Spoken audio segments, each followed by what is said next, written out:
And welcome back. It's time for our lightning round. Joining me now is Campus Reform's Emma Meshell. Emma, good to see you. Thanks for being here.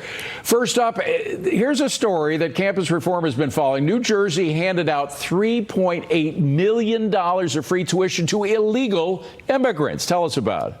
Yes, brand new reporting here out of Campus Reform shows that over $3 million has gone to illegal immigrant students in the state of New Jersey. This is thanks to a bill that was signed by Democrat Governor Phil Murphy there in 2018. Now, this is just not unfair to only the taxpayers in New Jersey, who we know are already strapped with taxes, but it's also unfair to students who are already struggling with the cost of college. This is an issue that has been on the forefront of the 2020 campaign, with a lot of different candidates trying to come up with their best answers to this issue.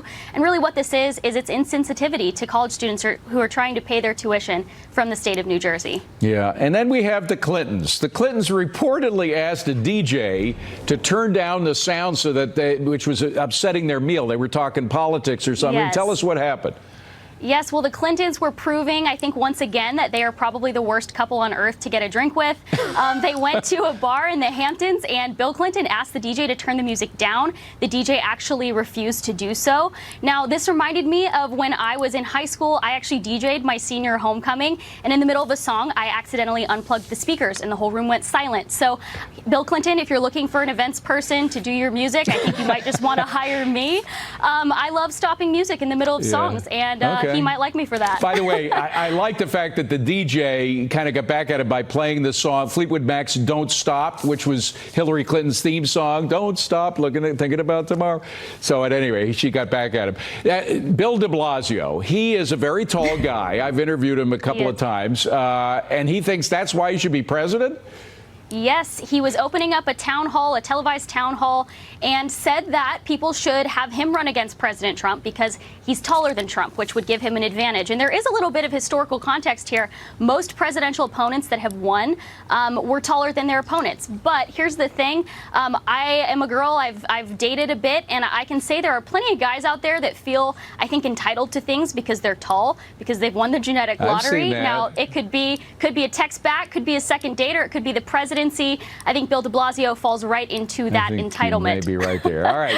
Dairy Queen. This is a little gross, but Dairy Queen had to clarify that its food does not contain human flesh.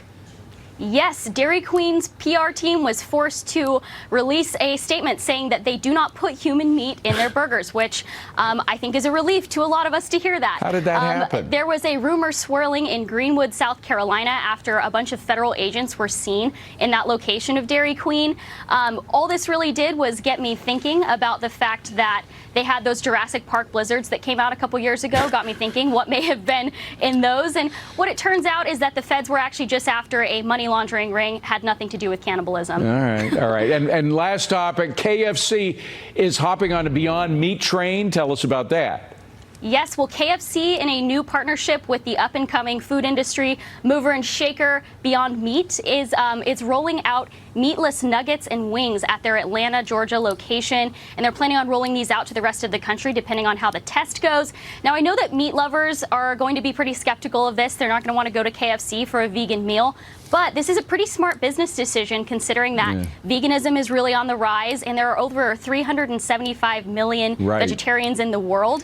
Just look at India, an estimated 40% of people there are vegetarian. When the news of this came out, KFC stock went sky high. So, Emma, great to see you. Thank you for being here. Appreciate it. By the way, you can catch me every weeknight, 5 p.m. Eastern Time. I host my own show. It's called Bulls and Bears right here on Fox Business.